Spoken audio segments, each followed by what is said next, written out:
So Rebecca makes her lasagna. Yep. Right? Mm-hmm. She watches the Super Bowl. What is the sign that she receives? Kevin. It's Kevin. Yeah.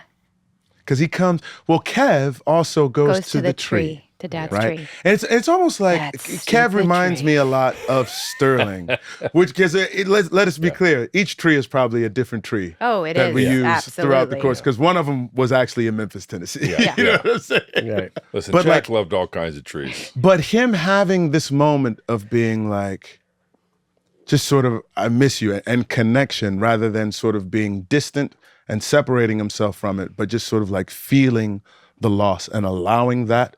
That's kind of like what it felt like after 6 years for me. It was a really lovely moment. Does he call you on the phone? Yeah. What happens in that conversation?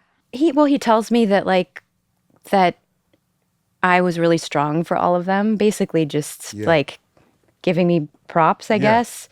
That and I say that I had to wrap myself around you guys to protect you.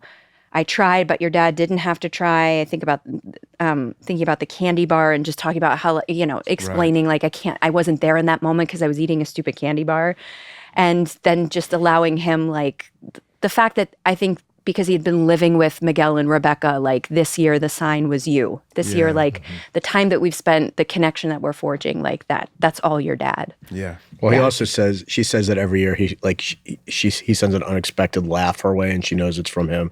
And then Justin calls and tells her the story how he finally spoke to his dad at the tree.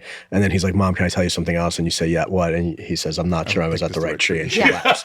And that's like, I always loved when we did phone calls on the show. Yeah. Because it is how we communicate so often with our immediate family as we get older, is we're not always all living in the same place. Yeah. Kevin and Rebecca are just always on such different wavelengths in adulthood up until this point. And even I loved that scene. I loved watching Justin do that. I remember at that tree because it's like so not in Justin as an actor's comfort zone or Kevin as a character's zone to be like talking to the spirit of your dead father at a tree like earnestly. And Justin plays it so well because he's uneasy with it. Kevin's uneasy with it. And it's like I watched it this morning, that scene, and he trails off on scripted dialogue.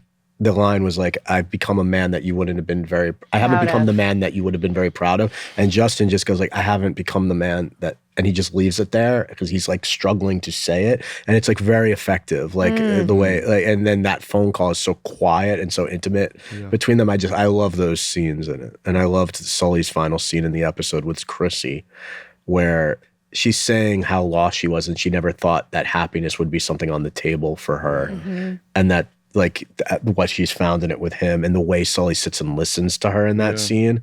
And that it's just, it undercuts it just enough, but there's like such sweetness to it. And so it's so simple. I really love those scenes. You didn't change my life, you saved my life. And he would have loved you, like in reference to her dad. I loved that too.